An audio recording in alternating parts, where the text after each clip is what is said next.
Olá, pessoal. Hoje é terça-feira, 9 de dezembro de 2025, e nosso querido amigo, nosso grande amigo, Coronel Larry Wilkerson, está aqui conosco.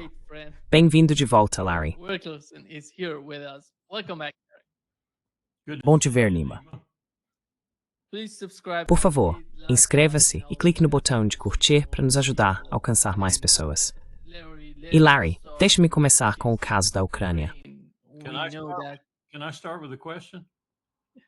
Posso começar com uma pergunta? Lula da Silva já foi deposto? Ótimo. Posso anotar um ponto contra Marco Rubio? I can mark that one up, one against Marco Rubio. Yeah. Yeah. Let me start, Larry. Sim, deixe-me começar, Larry. Vamos falar sobre o que está acontecendo com o caso da Ucrânia. Sabemos que houve uma reunião no Reino Unido. Você sabe, todos esses europeus... Bem, nem todos. Eles não convidaram a Polônia para participar da reunião. Mas sabemos que o Reino Unido, a Alemanha e a França estavam discutindo como lidar com a guerra na Ucrânia. E hoje soubemos pelo The Telegraph. Eles estão dizendo que o acordo de paz da Ucrânia proposto por Trump está à beira do colapso. Há algo acontecendo na Europa. E aqui está o que Merz disse, Larry. Here is what Merz said, Larry. Não tenho dúvidas sobre o nosso apoio à Ucrânia, e é nisso que estamos firmemente posicionados. O resultado ainda está em aberto. Estou cético em relação a alguns dos detalhes que vemos nos documentos vindos do lado dos Estados Unidos, mas precisamos conversar sobre isso. É por isso que estamos aqui. Obrigado pelo convite. Obrigado. Muito obrigado. Thank you. Thank you very much.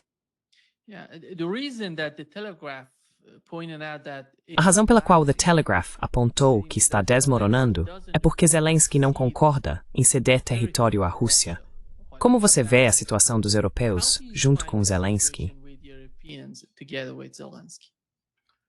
I think they're fighting a rearguard action against the Acho que eles estão travando uma ação de retaguarda contra um fato consumado.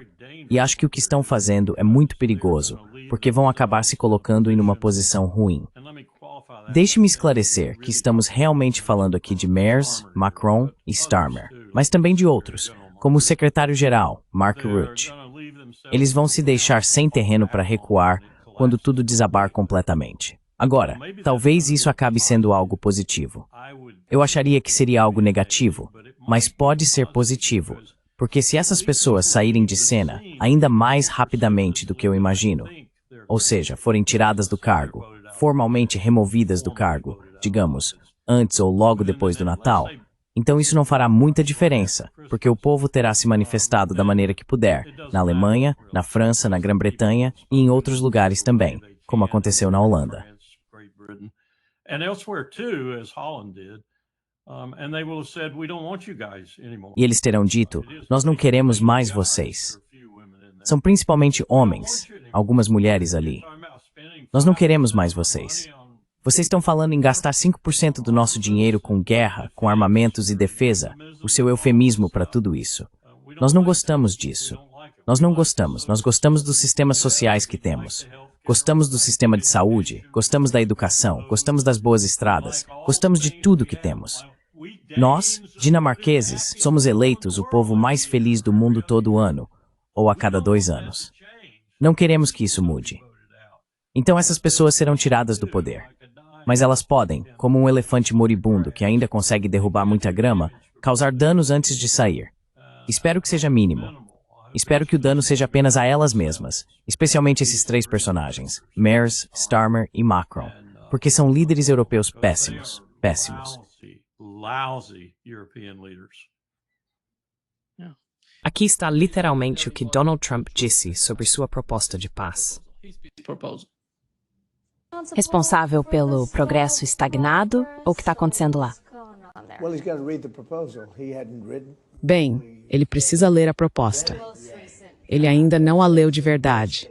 O rascunho mais recente, até ontem. Talvez ele tenha lido durante a noite.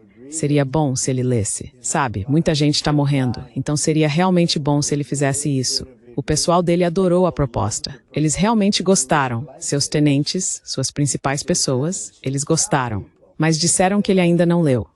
Acho que ele deveria arrumar um tempo para ler. I think he should find time to read it. Yeah. His people, I don't know. Essas pessoas, eu não sei quem são. Este é o homem, Nima. Desculpe interromper, mas eu preciso dizer. Este é o homem que no dia 3 de dezembro, em resposta a uma pergunta da imprensa, disse, claro, vamos mostrar aquele vídeo do ataque de 2 de setembro. Sim, vamos mostrar para vocês. E então, 5 dias depois, outro repórter perguntou, cadê o vídeo? Não vimos ainda. Você disse que mostraria. Ele respondeu, eu não disse isso.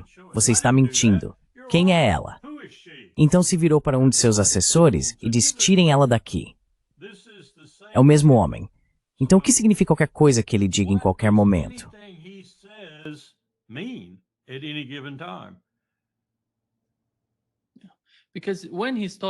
Porque quando ele fala sobre o seu povo, o povo de Zelensky, eu suponho que ele esteja falando, você sabe, de Umarov. Ele está falando de Syrskyi, o chefe do exército.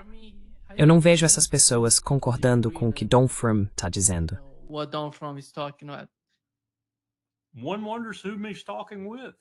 A gente se pergunta com quem ele está conversando. E você não sabe, porque é ele quem escolhe com quem vai falar. Não é o Witkoff, nem o Marco Rubio, nem quem quer que seja. Ele escolhe com quem vai falar. E, em geral, escolhe alguém de quem sabe que vai ouvir algo favorável. Nem sempre, mas na maioria das vezes. Às vezes ele não tem escolha quando precisa falar com o verdadeiro líder. Mas eu não acho que ele esteja inclinado a falar com Zelensky agora. Estou presumindo que ele nunca mencionou o nome ali, mas estou supondo que a pessoa sobre quem ele estava falando, que não tinha lido, era o Volodymyr Zelensky, que não tinha lido o acordo. Bem, eu aposto que ele leu. Aposto que ele jogou no chão depois da primeira página. Mas ele é um editor. Ele não está mais no comando, acho eu. Acho que a camada abaixo dele, aquela que está se preparando para tirá-lo, está assumindo cada vez mais. E não acho que ele dure muito mais tempo.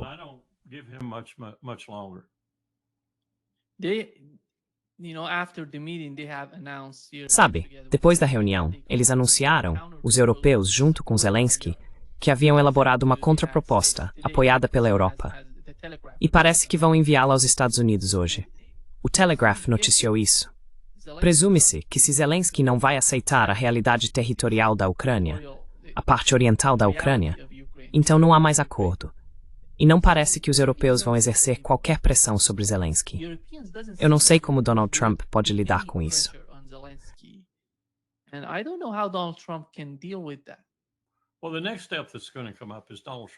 Bem, o próximo passo que vai acontecer é que Donald Trump vai ignorar todo mundo. Eu sei o que ele fez antes. Sei que ele foi conversar com os europeus depois de ter dito o que disse após a cúpula do Alasca, e aparentemente os europeus o convenceram a agir de forma diferente. E agora ele voltou à rota original, eu acho. A mesma de Putin. E Donald Trump é tão imprevisível que nunca se sabe o que ele vai fazer a qualquer momento. Mas acho que desta vez ele está propenso a virar as costas para os europeus. Ele provavelmente vai dizer, por exemplo, este seria o pior caso. Mas ele provavelmente vai dizer, vão pro inferno, Zelensky. Vão pro inferno, Macron, Starmer, Merz, todos vocês. Estou fora daqui.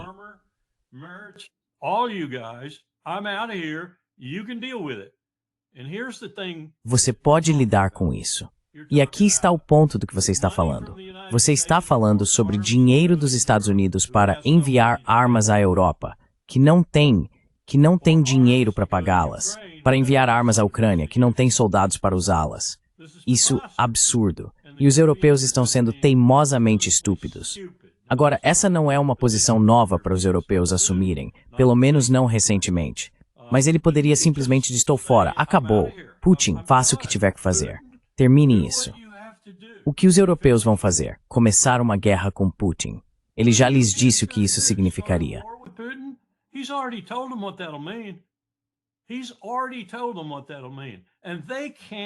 Ele já lhes disse o que isso vai significar.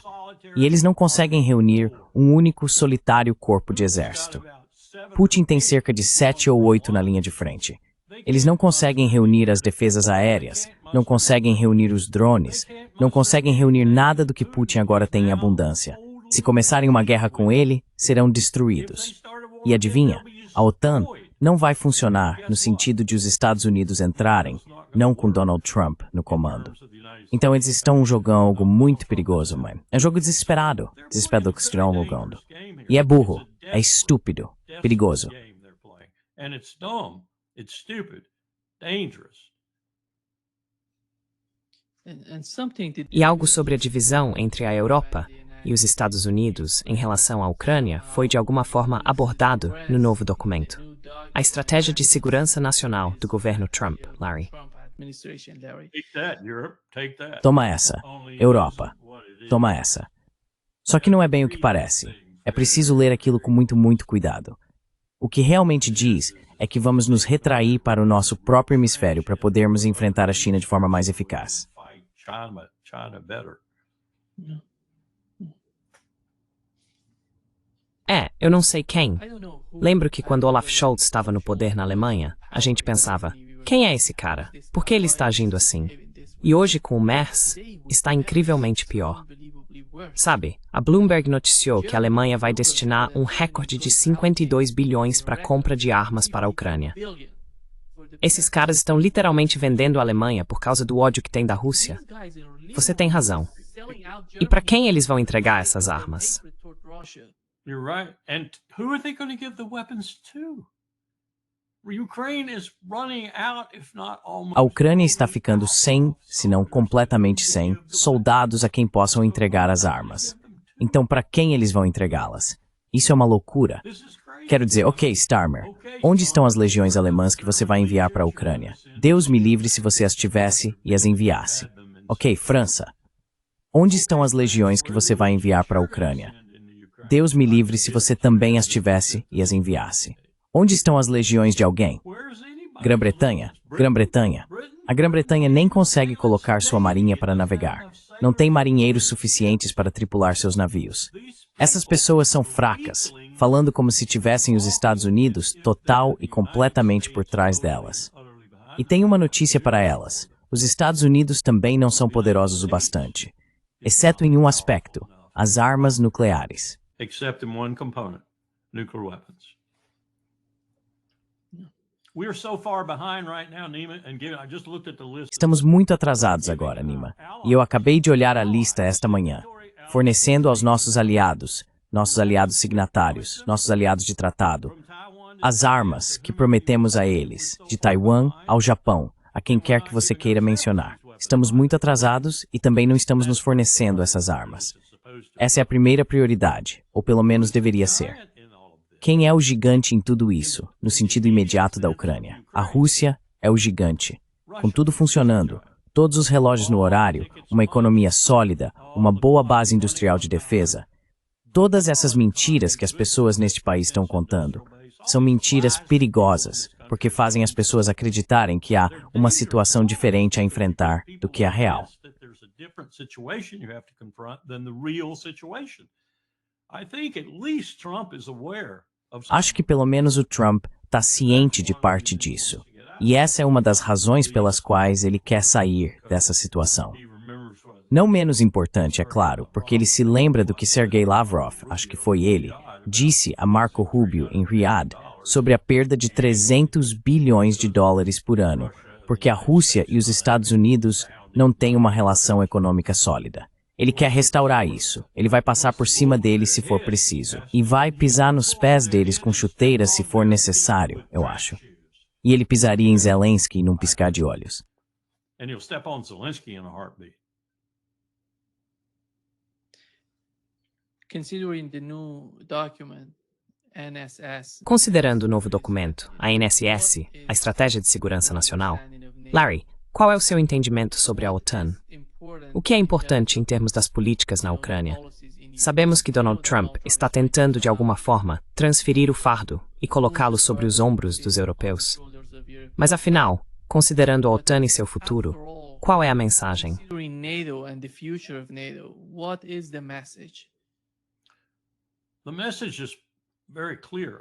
A mensagem é muito clara, eu acho. É que vamos adotar essa reorientação que é voltada mais para a base maga dele do que para qualquer outra pessoa. Qualquer outro que quiser aderir a isso, tudo bem também. Mas o que ele está realmente dizendo é que vamos fazer tudo isso com foco no hemisfério ocidental, quando na verdade é apenas uma camuflagem para o fato de que não estamos fazendo isso para proteger a Europa, nem mesmo para proteger nossos outros aliados. Estamos fazendo isso para que nossos outros aliados possam se juntar a nós, como o Japão, a Coreia e assim por diante, em atacar a China, em enfrentar a China, em resistir à China, em reverter a situação que está acontecendo agora enquanto eu falo, em que a China está dominando tudo. A China tem a melhor economia do mundo, a maior economia do mundo.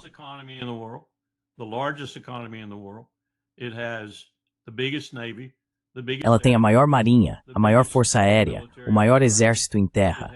Possui a base industrial de defesa mais capaz do mundo. A Rússia provavelmente é a segunda mais capaz. E agora está, pelo menos nominalmente, aliada à Rússia. Achamos que precisamos fazer algo a respeito disso, e mais cedo do que tarde. A melhor maneira de fazer isso é, por assim dizer, voltar para casa, em certo sentido, embora na prática não estejamos fazendo isso. Se observarmos o fechamento de bases e coisas do tipo, e novas bases sendo construídas em solo europeu. Outras coisas que estamos fazendo, o muro que estamos erguendo no Pacífico, na cadeia de ilhas que usamos na Segunda Guerra Mundial, tudo isso é voltado para a China.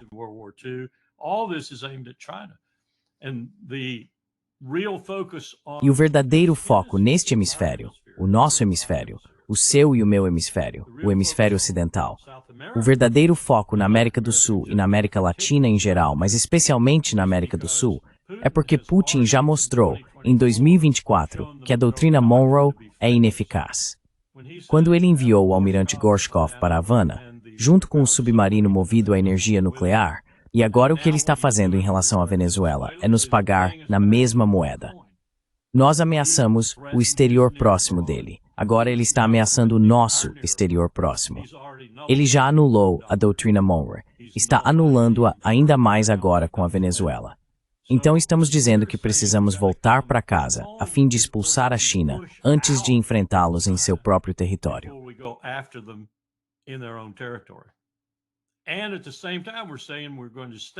E ao mesmo tempo, estamos dizendo que vamos permanecer com nossos aliados no Mar do Sul da China, o mar mais movimentado do mundo atualmente, em termos de transporte marítimo e fluxo econômico em sua superfície e assim por diante. Estamos dizendo que vamos manter o Japão, as Filipinas, a Coreia e outros dentro dessa estrutura de aliança por lá.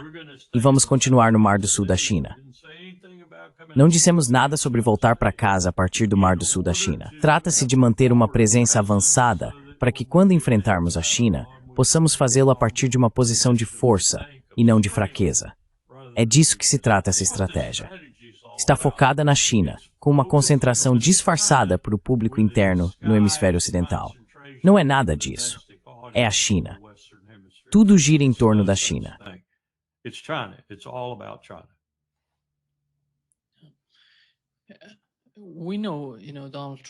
Sabemos que Donald Trump disse, vou voltar para o hemisfério ocidental.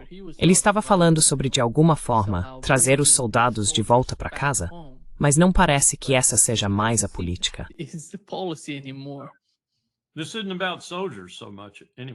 Isso não é tanto sobre soldados, de qualquer forma.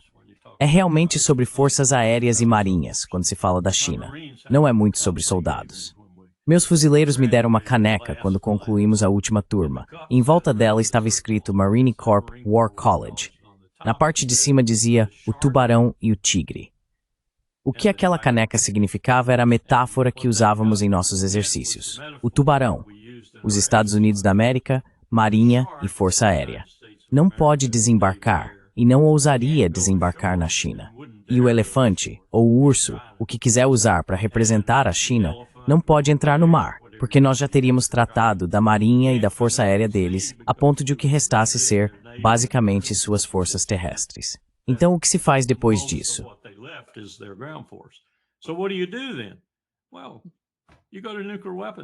Bem, você recorre às armas nucleares porque não está desembarcando e não venceu. Você não venceu. Talvez tenha desgastado a força aérea e a marinha deles, e eles também desgastaram significativamente as nossas. Então estamos ambos ali, mais ou menos no perímetro do Mar do Sul da China. E ambos tivemos nossas forças aéreas reduzidas em 1/3 ou mais. Nossos navios reduzidos. Nossos submarinos reduzidos em 1/3 ou mais. E estamos nos encarando. Se quiser, imagine, estamos no Mar do Sul da China, talvez na linha de 9 traços. Não ousamos ir além. Eles não se aventuram com sua frota, porque perderiam mais navios. Eles não se aventuram com sua aviação além da linha de 9 traços. E assim estamos ali, nos olhando.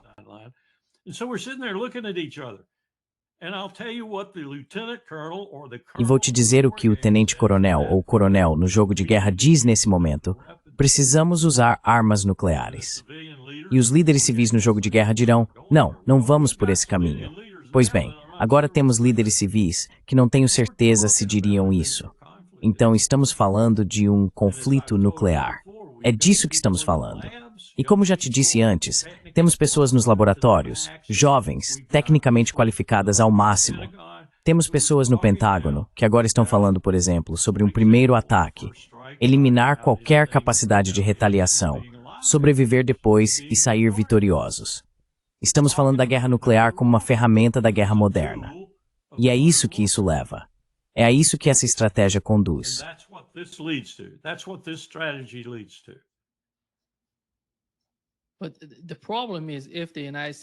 Mas o problema é que se os Estados Unidos decidirem fazer algum tipo de ataque preventivo, chame de ataque preventivo, e fizerem isso, nenhum desses países vai ficar parado observando o que está acontecendo com o outro.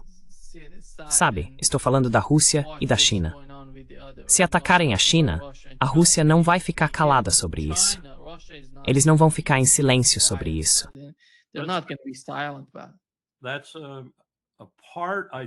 Essa é parte, eu acho, da reaproximação de Trump com Moscou. Tentar afastá-los um pouco. Mas leia a estratégia com bastante atenção. O que vamos fazer com a China em nosso próprio hemisfério é tirá-los de lá. É isso que queremos fazer antes de tudo. Você sabia que no ano passado, todos os países da América do Sul comercializaram mais com a China do que com os Estados Unidos? Exatamente. É isso que eles querem fazer. Querem tirá-los de lá. É por isso que o Rubio está percorrendo a América do Sul, tentando recrutar líderes. Eles querem extirpar a China, pela raiz, do hemisfério ocidental. Depois, vão enfrentá-los. Mas essa ideia de estar no hemisfério ocidental tem tudo a ver com combater a China ali. E, aliás, qualquer outro que queira entrar e tomar o nosso lugar. Mas a China é a potência dominante que está fazendo isso.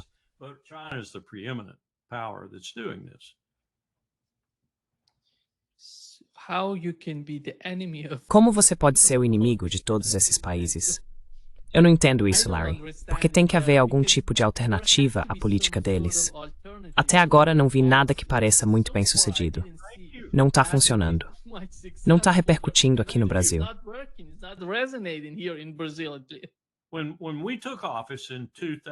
Quando assumimos o cargo em 2001, depois daquela longa transição por causa da eleição do Hanging Chad, estou falando de George W. Bush e Dick Cheney, quando assumimos o cargo, o presidente nos ordenou, a equipe de planejamento de políticas do Departamento de Estado, sob a liderança de Richard Haass, que desenvolvêssemos a nova estratégia de segurança nacional. 2 anos depois, ainda não tínhamos uma. Sabe por quê? Porque todos os rascunhos que escrevíamos no Departamento de Estado e enviávamos para Dr. Rice, a conselheira de Segurança Nacional, ela se recusava a aceitar. Então o que ela fez? Depois de cerca de 18 meses, Haass ficou frustrado, e nós também. E ela encarregou sua própria equipe, no Conselho de Segurança Nacional, de redigir a Estratégia de Segurança Nacional.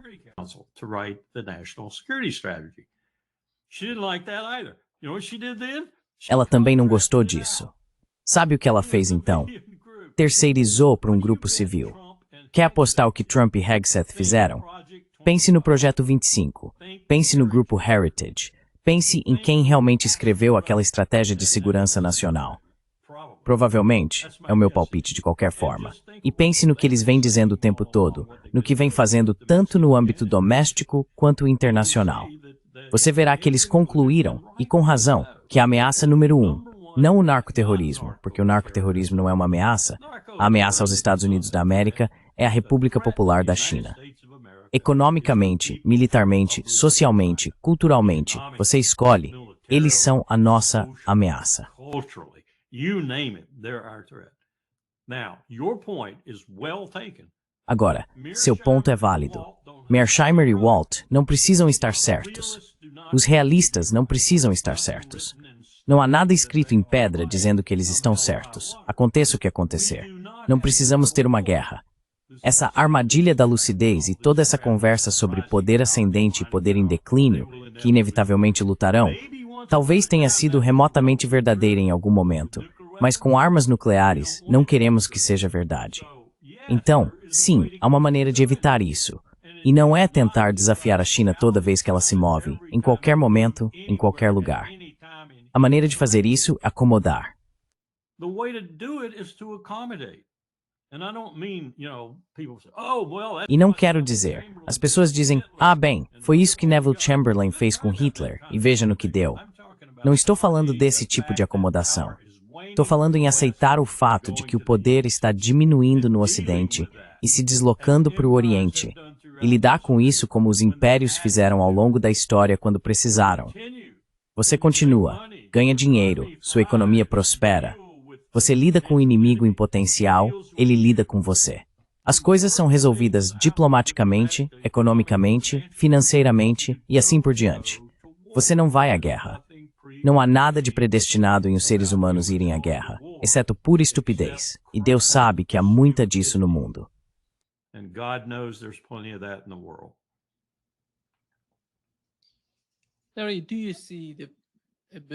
Larry, você vê a possibilidade, ou a capacidade, de os Estados Unidos desempenharem um papel mais cooperativo em vez de exercerem pressão sobre outros países?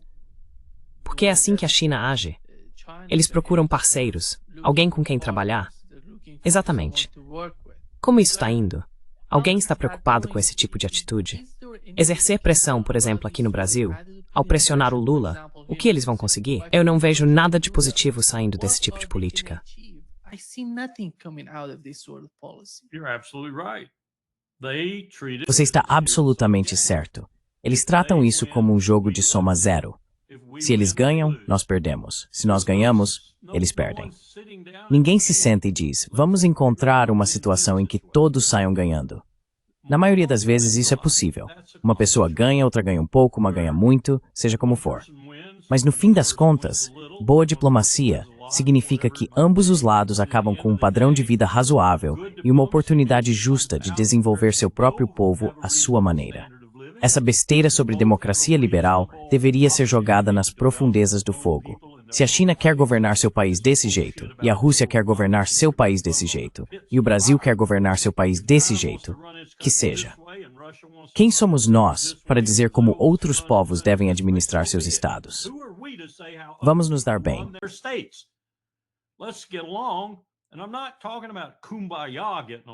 E não estou falando sobre todos se darem bem em harmonia. Estou falando sobre maneiras de projetar economias que se reforcem mutuamente e não que sejam mutuamente antagônicas. Mas parece que só conseguimos pensar e agir de acordo com o último caso. E se um país tiver mais PIB que outro, mais paridade de poder de compra que outro, que seja. Vamos ter um pouco de competição e ver se conseguimos alcançar. A estratégia que surgiu do governo Bush dizia o seguinte, Nima, e isso aqui é apenas uma continuação dela com algumas variações. Dizia, vencemos a Guerra Fria, somos os campeões do mundo, estamos no topo da montanha. Qualquer coisa que se mova na base da montanha, um rato, um camundongo, nós vamos matar, vamos esmagar. Vamos sancionar ou usar força militar contra isso, ou ambos.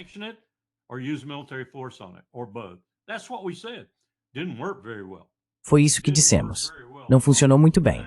Na verdade, não funcionou nada bem. De fato, temos mais membros da Al-Qaeda no mundo agora, como resultado da guerra global ao terror, do que tínhamos antes do 11 de setembro. Há mais pessoas da Al-Qaeda no planeta agora do que havia antes do 11 de setembro. Simplesmente não funciona. Mas parece que não percebemos isso. Não parecemos saber como lidar com as pessoas no mundo como tivemos que fazer por cerca de mais de 150 anos, quando não éramos o grandalhão do quarteirão. Fizemos isso razoavelmente bem. Lidamos com o Império Francês, o Império Britânico, o Império Espanhol, o Império Russo, e nos saímos bem. Agora somos o Império dominante, e não conseguimos nos dar bem com ninguém. Isso faz muito pouco sentido, exceto pelo fato de que é assim que os Yankees geralmente agem.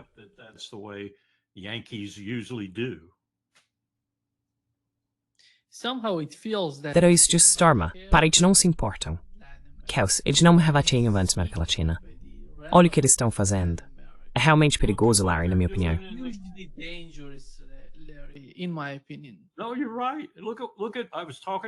Não, você tem razão.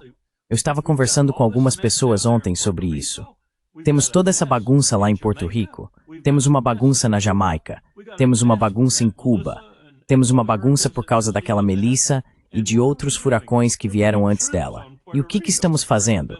Estamos enviando tropas para Porto Rico para ameaçar a Venezuela. Isso é absurdo. Até George W. Bush, em 2003, quando BAM foi atingida por um terremoto no Irã, 30 mil pessoas morreram, 200 mil ficaram feridas. Nós enviamos cães de busca, caminhões de bombeiros, comida, água, tudo o que podíamos, porque era um desastre humanitário. Agora temos o Caribe repleto de desastres humanitários. Em Santiago de Cuba, 15 mil telhados foram arrancados. Ninguém tem uma casa onde possa morar. É inacreditável. E a Jamaica também não está muito melhor em algumas áreas. E o que estamos fazendo? Nós não MSF by Farosminima. E em nosso próprio MSFED, não nos hábitos com a forte espécies então.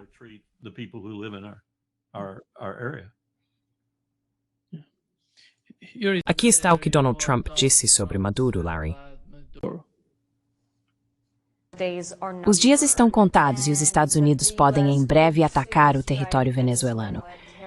Será que realmente poderemos ver tropas americanas em solo venezuelano? Eu não comento sobre isso. Eu não diria nenhuma coisa nem outra. Posso dizer o seguinte: ele nos enviou milhões de pessoas, muitas vindas de prisões, muitos traficantes e chefes do tráfico, pessoas de instituições mentais. Ele as enviou para o nosso país quando tínhamos um presidente muito estúpido. Você sabe disso. Biden é uma pessoa de QI baixo, especialmente hoje em dia. Quero dizer, ele já tinha QI baixo há 30 anos, mas agora é ainda mais baixo. E o que ele fez com o nosso país não é bom. Trem de Aragua. As gangues, uma das gangues mais cruéis do mundo. Você fechou a fronteira agora? Não, ele enviou muitas dessas pessoas e também enviou muitas drogas. Então veremos como tudo isso vai se desenrolar. Não pode sobre isso. Então até onde seria? É tudo sobre. Há tanta ameaça aos Estados Unidos por parte dos narcoterroristas, como ele chamou, e Hegseth transformou isso quase em um termo técnico, quanto há do Golfo do México provocar uma avalanche que atravesse o Texas até a fronteira com o Canadá. Quero dizer, isso é absurdo. É o que George W. Bush fez, mas pelo menos George W. Bush tinha alguma justificativa, pode-se dizer. 3 mil americanos estavam mortos, bilhões de dólares em danos causados, tudo por um bando de terroristas da Al-Qaeda que pilotaram aviões. A maior parte disso foi culpa nossa, aliás. Mas ainda assim, eles causaram danos. Ele estava tomado pela raiva e precisava fazer algo. Isso aqui é absurdo. Tudo o que ele acabou de dizer sobre a Venezuela ou qualquer outro país do mundo, ser responsável por todas essas pessoas ruins entrando nos Estados Unidos e fazendo tudo isso é simplesmente absurdo.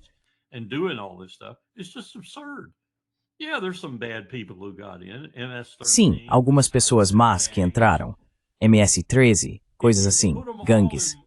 Mas se você juntar todas e perguntar, certo, qual é a real ameaça que isso representa para os Estados Unidos da América, seria menos de 0,001%. Nem chegaria a registrar na escala Richter, por assim dizer. E mesmo assim estamos fazendo um escândalo com isso. Estamos transformando uma formiga em um elefante, em outras palavras. Mas fizemos a mesma coisa na minha administração com o terrorismo. Dissemos a George W. Bush, você não pode usar o instrumento militar contra essas pessoas. Você vai transformá-las em guerreiros. Já havíamos lidado com esse tipo de gente no passado, por meio da lei, do sistema jurídico. Nós os colocávamos na prisão, onde é o lugar deles. Eles são criminosos, não guerreiros. O que fizemos? Transformamos eles em guerreiros.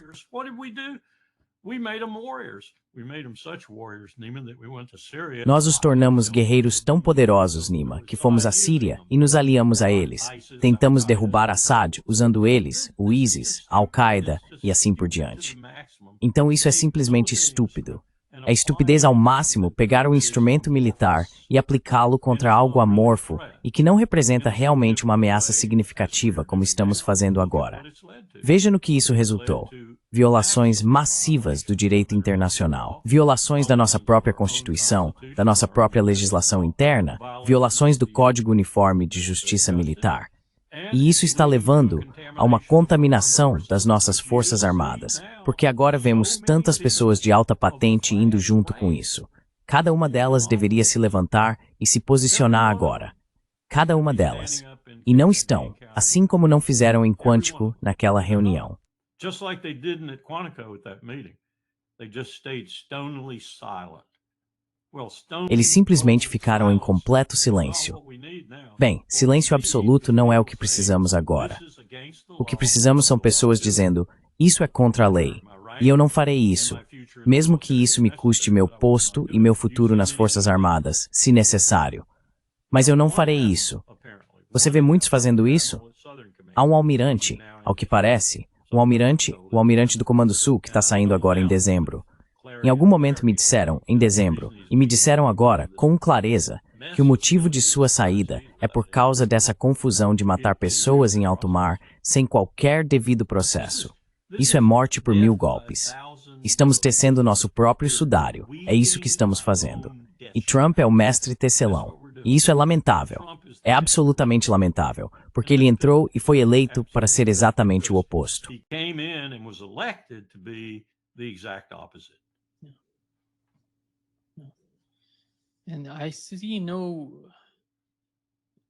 E eu não vejo identidade alguma em Pete Hegseth. Vejo alguém que muda como o vento, sabe? Quando ele vai da esquerda para a direita, ele muda junto. The winds goes from the left to the right, and he changes as Ele está com Trump. Ele está com Trump. Se você observar os dois principais membros do gabinete, Rubio de um lado e Hegseth do outro, eles são os dois principais ministros na hierarquia americana. O secretário de Estado tem a primeira precedência, o secretário de Defesa a segunda. E o secretário de Defesa também carrega o fardo de ser o executor dos desejos do presidente como comandante em chefe. Portanto, ele está profundamente inserido na cadeia de comando militar. Ao olhar para essas duas pessoas, o que se vê agora, por um lado, é um neoconservador de quem Trump quer se puder.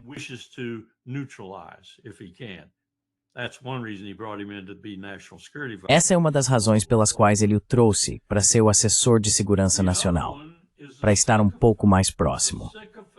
O outro é um bajulador por excelência. Você o observa, ele está atento a cada palavra do presidente para garantir que não a contradiga e para assegurar que o que disser em seguida esteja em consonância com o que Trump disse.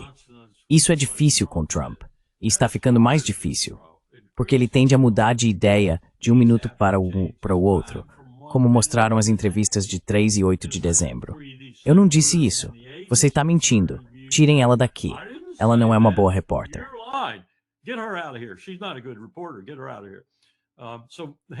Tirem ela daqui.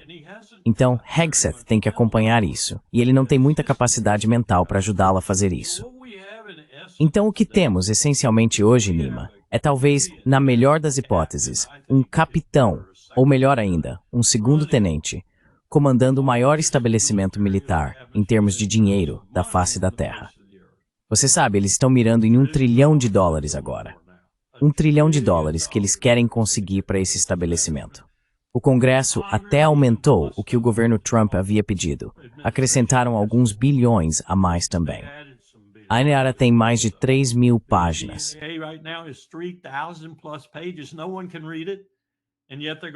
Ninguém consegue ler isso. E mesmo assim, eles vão empurrar essa coisa adiante. E os canos vão se abrir para Lockheed Martin e a Raytheon e todos os outros, RTX. E vamos começar mais um ano de desastre, no sentido de poluir o Pentágono com dinheiro demais entre um monte de oficiais generais que não conseguiriam achar o próprio traseiro em meio a uma tempestade de vento. Isso é horrível. E estamos por aí pontificando todas essas estratégias que, por causa do nosso tamanho, Nima, e por causa do dinheiro por trás desse tamanho, por mais endividado que esteja, vamos machucar muita gente. Vamos machucar mas muita gente na América do Sul, no Caribe, no Pacífico, talvez em outros lugares. Vamos machucar muita gente.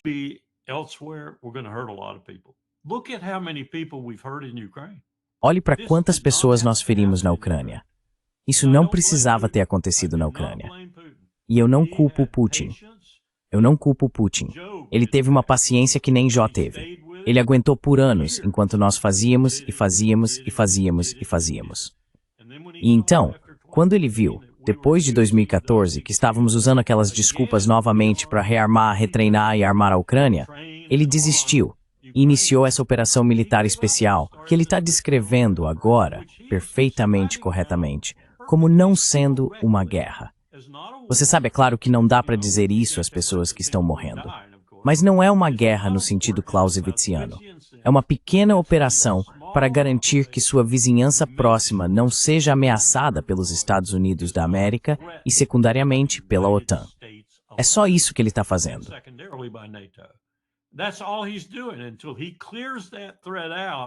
Enquanto ele não eliminar essa ameaça, não vai ficar satisfeito. E ele disse exatamente qual é o custo de eliminar essa ameaça. É o custo do território que ele conquistou até agora. Se você hesitar por mais tempo, ele vai colocar Odessa e todo o Vale do Rio Dnieper nisso. E então você nem vai conseguir enviar nada, muito menos levá-lo até um porto. Certo, Europa, me diga que você vai desafiar isso. Me diga que vai fazer alguma coisa. O que você está arriscando é uma guerra. E eu também vou acabar com você. Mas o problema aí, é claro, é que você pode acabar com uma situação que leve ao uso de armas nucleares. Com certeza.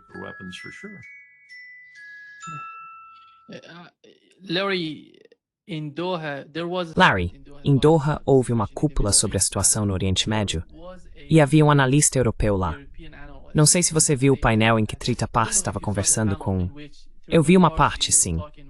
Zarif e a moça da Europa, se não me engano, ela era italiana.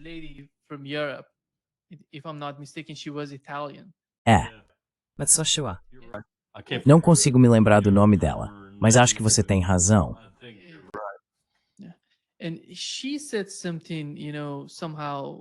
E ela disse algo como, sabe, é incrível para mim que depois de 4 anos de conflito na Ucrânia, vocês chamem a Ucrânia de primeira prioridade para a Europa.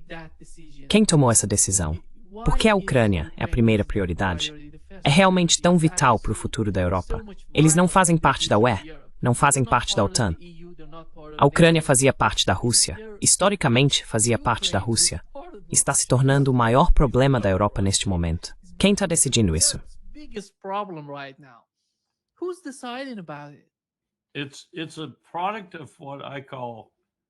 É um produto do que eu chamo de arrogância e também de auto-engano. O que quero dizer com isso é que os europeus haviam chegado a um ponto em que estavam tão acostumados a, graficamente falando, mamar na teta dos Estados Unidos, que achavam que tudo dentro do domínio sugerido por essa relação era possível. De repente, foram desafiados e contidos. E, ao mesmo tempo, eles tiveram um presidente que realmente se sentia comprometido com a Ucrânia, Joe Biden. As pessoas ao redor dele, acho que Blinken e Sullivan foram mais responsáveis do que Biden, porque acredito que Biden estava meio desligado nos últimos anos. Mas, seja qual for a química entre o pessoal e as pessoas envolvidas nisso, eles achavam que juntos poderiam lidar com uma Rússia que, e aqui está o ponto crucial, suas agências de inteligência e seus militares diziam ser um tigre de papel, para usar a expressão que Putin achou tão interessante.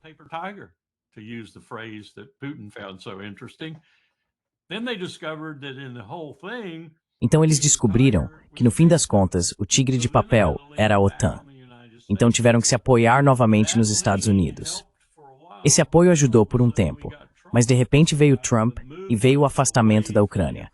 Ele deveria ter feito isso muito mais rápido, de forma realmente incisiva e veloz, pegá-los de surpresa e fazer acontecer. Agora ele deu a eles a chance, nesse intervalo, de bagunçar as coisas. Eles estão tão comprometidos, tão investidos, e estou falando da UE, da OTAN e dos países europeus individualmente. Eles estão tão envolvidos nisso agora que isso faz parte deles. E isso é algo que as pessoas têm dificuldade em entender. Eu também tive até chegar aos mais altos níveis de tomada de decisão.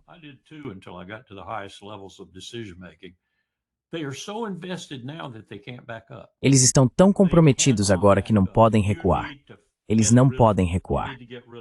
Você precisa se livrar deles, de todos eles, porque estão tão investidos no fracasso que tudo o que podem fazer politicamente e de outras formas é reforçar esse fracasso. Não importa que consigam ver o trem vindo na direção deles, eles continuam seguindo. Mers é um exemplo perfeito. Ele vem da BlackRock.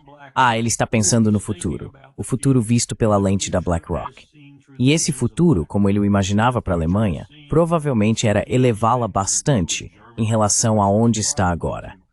Ele está vendo isso ir por água abaixo. E por isso está desesperado. Macron está desesperado. Toda a reputação de Macron está em frangalhos.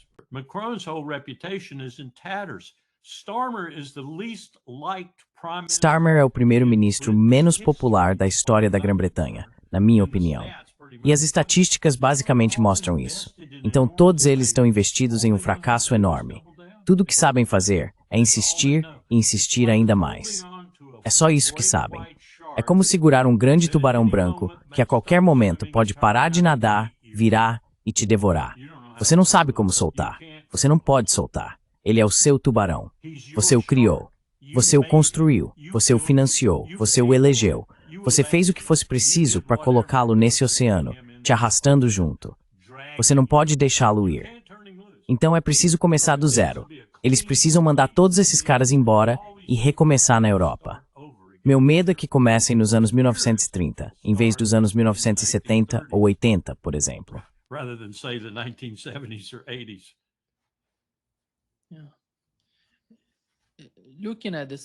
Olhando para a cúpula em Doha, no Catar, dá para ver um novo Oriente Médio ali, uma nova Ásia Ocidental.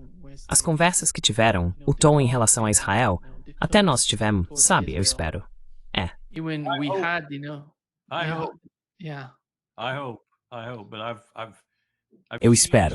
Eu espero. Mas já vi esse tipo de coisa antes. Admito, não de forma tão uniforme como estamos vendo agora. Estamos vendo mais. E quando aquele ministro das Relações Exteriores de Oman, acho que era ele, disse que o verdadeiro problema na região era Israel, ele poderia ter dito, e o apoio dos Estados Unidos a Israel. Isso teria me deixado mais satisfeito. Claro que ele não ia dizer isso. Oman é uma das melhores entidades diplomáticas da região, e ele não ia dizer isso. Mas essa era a intenção dele. Israel e os Estados Unidos são os maiores perpetradores ou perturbadores da paz, por assim dizer, na região.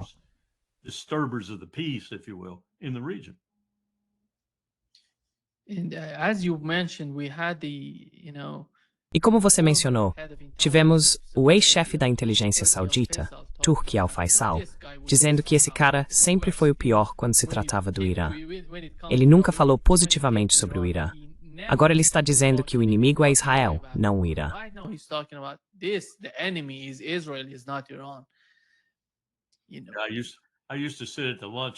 Eu costumava sentar na mesa do almoço com Turki al-Faisal. Ele ficava aqui, e aquele fulano do Washington Post ficava ali, e o David, alguma coisa, não consigo lembrar o sobrenome dele agora. O David ficava fazendo perguntas ao Faisal por cima do meu prato, e o Faisal respondia. E eu pensava na hora, estou sentado ao lado, à minha direita, de provavelmente um dos homens mais sanguinários do mundo, e à minha esquerda de um idiota. Eu não devia estar nesse almoço. Mas o Faisal era, bem, você sabe, um saudita típico.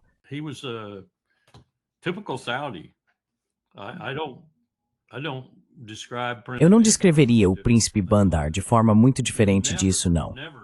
Você nunca sabia, nunca, se Bandar ou Faisal era seu arqui-inimigo, pronto para cortar sua garganta na manhã de segunda-feira, ou se ele estava sendo honesto e direto com você sobre as informações que estava entregando.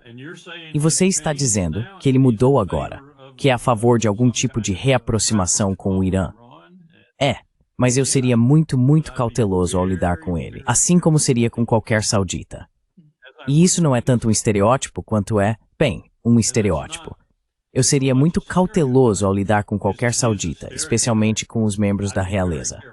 dealing with any Saudi, especially from the royals. Again, we had Saudis together with Iranians, foreign minister. Mais uma vez, tivemos os sauditas, junto com os iranianos, o ministro das Relações Exteriores do Irã e os chineses, reunindo-se para considerar essa reaproximação entre a Arábia Saudita e o Irã. Larry, outro ponto é que se percebe um certo crescimento do ódio entre, você sabe, os sionistas, Laura Loomer, por exemplo, nos Estados Unidos em relação ao Catar. Qual é a ameaça que eles sentem vindo do Catar e desse movimento, seja lá o que for? Eu não sei como o Catar pode ser uma ameaça para essas pessoas, ou como pode mudar o jogo contra Israel, mas há algo acontecendo.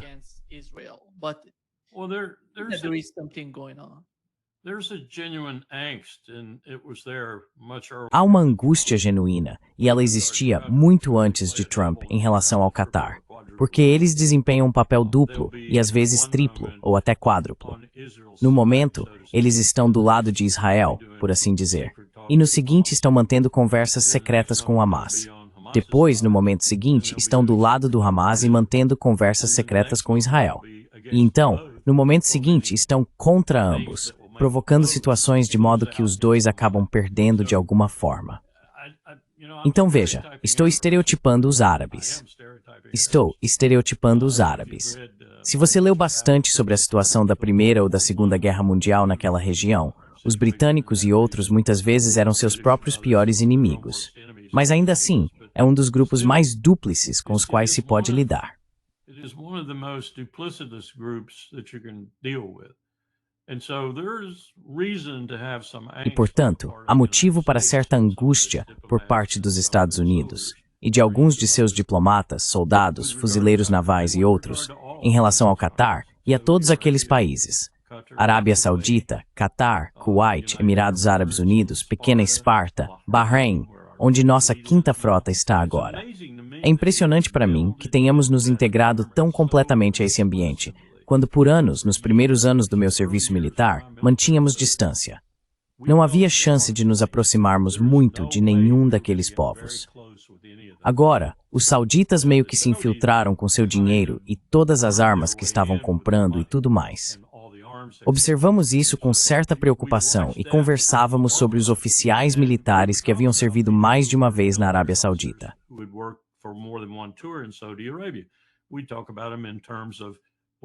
A gente falava deles mais ou menos assim: fica de olho nessa pessoa. Essa pessoa não é mais confiável, porque os sauditas sabiam como capturá-los. Isso também é verdade sobre os outros. E eu vi isso acontecer no Kuwait depois que salvamos a pele deles. Lembra na Primeira Guerra do Golfo? Quer dizer, eu ganhei lembranças do Kuwait, ganhei notas de dólar do Kuwait, assinadas pelo Emir, esse tipo de coisa. Sim, eles são seus camaradas, seus amigos, têm muito dinheiro, mas é preciso ter muito cuidado, porque eles também são falsos pra caramba. E isso é uma característica. Não estou culpando eles por serem assim. É uma característica de viver na região em que vivem e de viver entre os povos com quem precisam conviver, inclusive nós.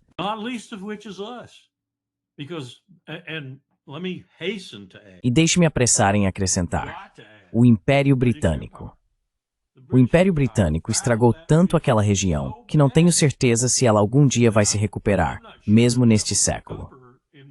Lembro-me do que aquele chefe da estação da CIA em Beirute escreveu de volta a Washington quando estávamos o pressionando logo após a Segunda Guerra Mundial.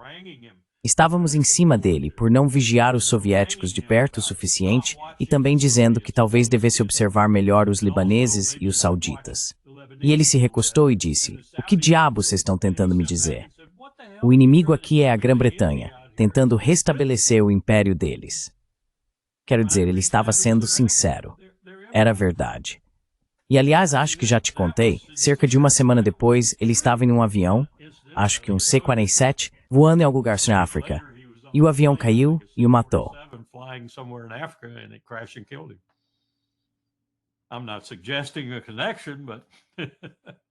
Não estou sugerindo uma conexão, mas Larry, Israel está recrutando pastores dos Estados Unidos para influenciar os jovens no país. Eles começaram com cerca de 1000 pastores cristãos e querem remodelar a opinião pública aqui. E eles sabem exatamente a quem abordar.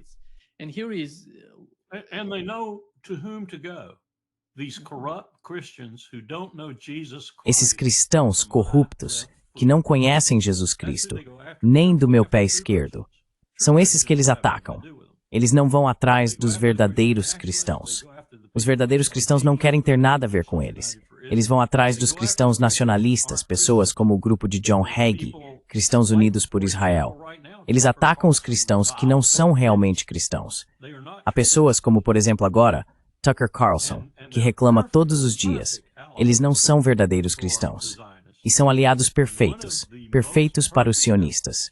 Um dos aliados mais perfeitos é o nosso embaixador lá, Huckabee, que se encontra com Jonathan Pollard e provavelmente tem boas palavras para Jonathan Pollard. Um traidor por dinheiro. A traitor for money.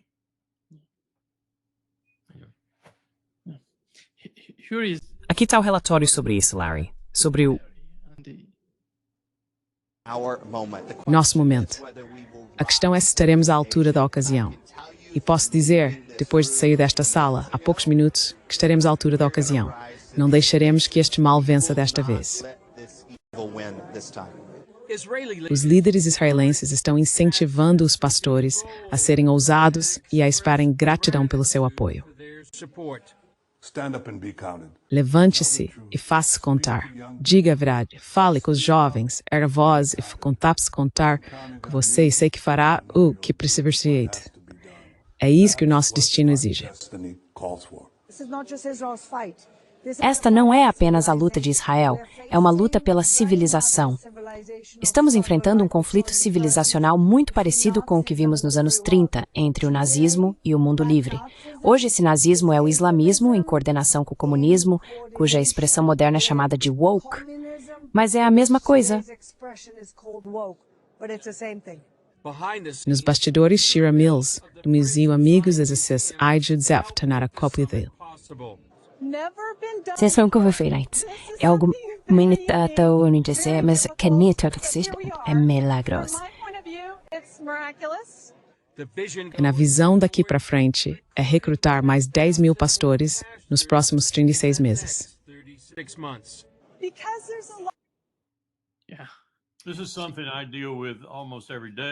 Isso é algo com que eu lido quase todos os dias como membro do Conselho Consultivo da Military Religious Freedom Foundation. Você não acreditaria nas coisas que recebemos, nas coisas que temos que analisar e nas reclamações que recebemos de milhares de militares dos Estados Unidos, de todas as forças, incluindo os serviços de saúde e a Marinha Mercante, sobre as atitudes dessas pessoas em relação a eles nas Forças Armadas. Essas são pessoas venenosas, são pessoas que carregam Jesus na testa.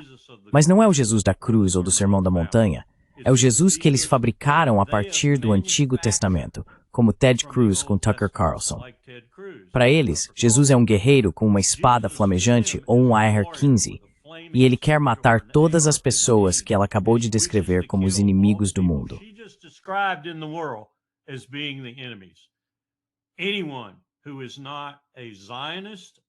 Qualquer pessoa que não seja sionista, um sionista super radical ou um nacionalista cristão, merece morrer. Eles não vão para o céu.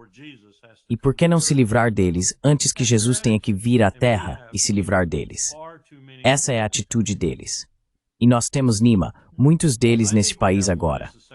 Acho que temos um como secretário de defesa.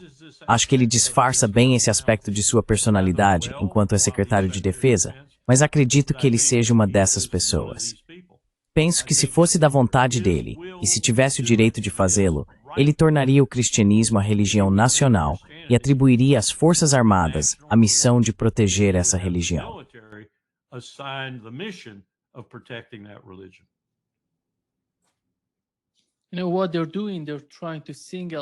Sabe, o que eles estão fazendo é tentar isolar os muçulmanos junto com os socialistas, eles os chamam de comunistas, e de alguma forma realizar uma espécie de cirurgia dentro da sociedade, cortando uma parte dela. Mas o público deles, Larry, é o movimento MAGA.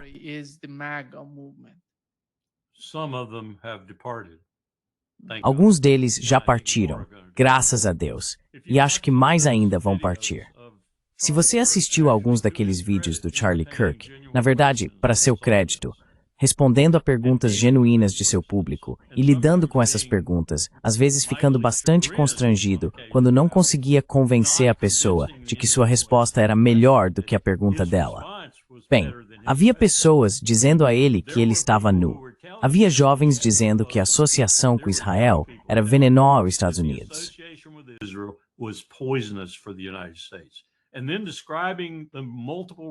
E então descrevendo os vários motivos pelos quais isso era verdade, um dos quais era essa aliança entre cristãos fanáticos e judeus fanáticos. Eles estão perdendo. É por isso que estão fazendo isso. E você vai ver muito mais disso, porque eles estão perdendo. Pela primeira vez em muito, muito tempo, se não pela primeira vez, a juventude deste país, no que diz respeito à sua afeição, dedicação e lealdade a outro país que não o seu, Israel. Eles estão perdendo essa juventude e estão desesperados. Estão desesperados. Recebo e-mails todos os dias. E-mails me dizendo que eu deveria fazer isso, fazer aquilo, ir aqui, ir ali. Provavelmente uma por dia.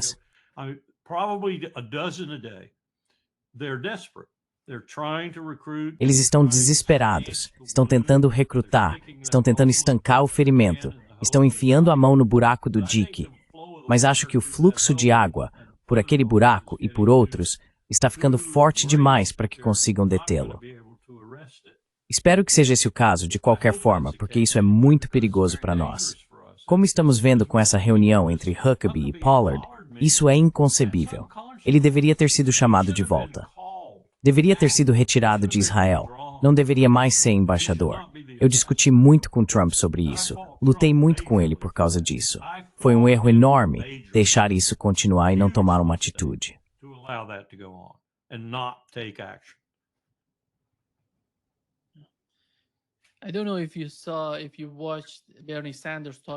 Não sei se você viu, se assistiu ao Bernie Sanders falando sobre o Larry Ellison.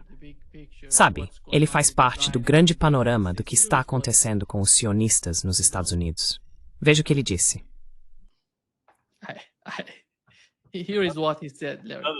Outro idiota que deu aos meus filhos computadores, que pararam de funcionar depois de cerca de 6 meses e nos custaram mais para nos livrarmos deles do que jamais valeram em primeiro lugar. Bernie Sanders disse isso, Larry.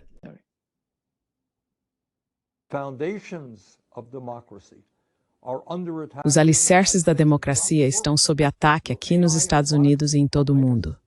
A inteligência artificial e a robótica nos ajudarão a nos tornar uma sociedade mais livre e democrática, ou darão ainda mais poder aos oligarcas que controlam a tecnologia? A IA resultará em uma invasão massiva de nossa privacidade e de nossas liberdades civis? Larry Ellison, a segunda pessoa mais rica do mundo, previu um estado de vigilância movido por IA, em que, segundo ele, os cidadãos se comportariam da melhor forma possível, porque estaríamos constantemente gravando e relatando tudo o que acontece. E claro, este é o segundo homem mais rico do planeta, investindo centenas de bilhões em IA.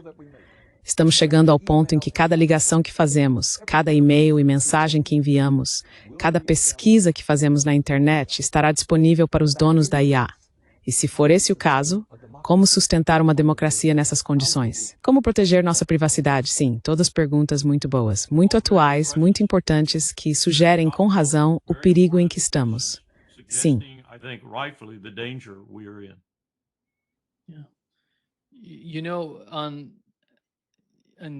Sabe, na segunda-feira eu estava conversando com o Larry Johnson. Ele mencionou que vinha discutindo algumas coisas com o Grok e com o DeepSeek, esses dois mecanismos de IA. Ele estava falando sobre a guerra na Ucrânia e a situação no Oriente Médio. Disse que eles são totalmente tendenciosos, que estão tentando remodelar e reorganizar tudo. Eles querem, sabe, injetar algo em você que mude suas crenças. Larry, eles são tão poderosos hoje, em todos os aspectos que você possa imaginar. Não se trata apenas das guerras e de tudo isso. Eles estão tentando remodelar toda a sociedade. Acho que o o Bernie Sanders está dizendo é realmente sério.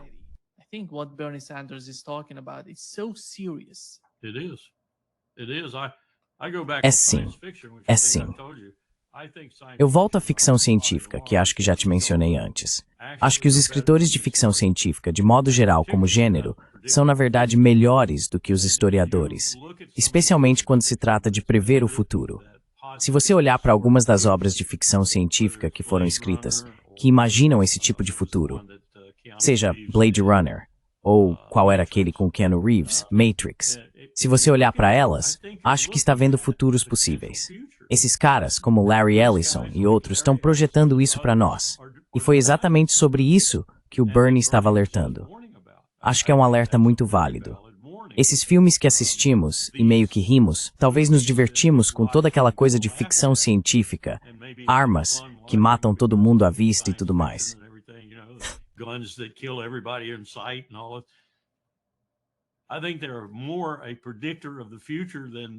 Acho que eles são mais um indicador do futuro do que talvez os historiadores, que olham para esse futuro e tentam manter a calma e a objetividade. As dimensões do que pode mudar nos próximos 70 anos, digamos até o final desse século, sem mencionar as mudanças climáticas, são bastante impressionantes quando se pensa nisso. Vi um relatório hoje, na verdade, era um índice mostrando exatamente o que aconteceu desde o início da série de conferências da COP.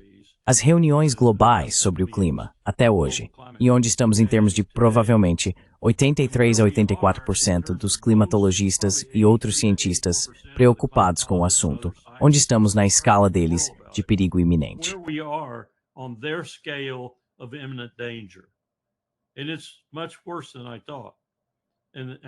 E é muito pior do que eu imaginava. Há pessoas que poderiam falar sobre isso em grande detalhe.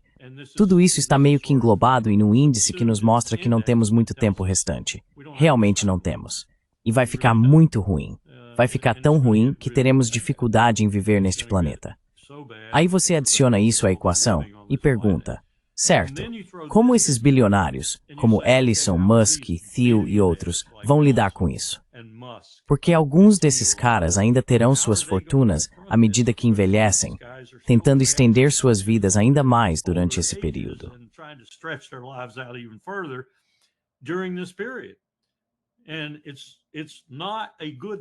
E não é um bom pensamento quando você considera como eles podem usar isso, e o que vem junto com a tecnologia, não para salvar o planeta, não para fazer o que deveria ser feito para tornar a vida melhor para a maioria das pessoas e manter algum tipo de democracia, mas para salvar a si mesmos, seus clientes e sua panelinha. É isso que eles farão, assim como os ricos fizeram ao longo da história. E é assustador quando você pensa nisso, na tecnologia, nas mudanças climáticas e nesse potencial da guerra nuclear.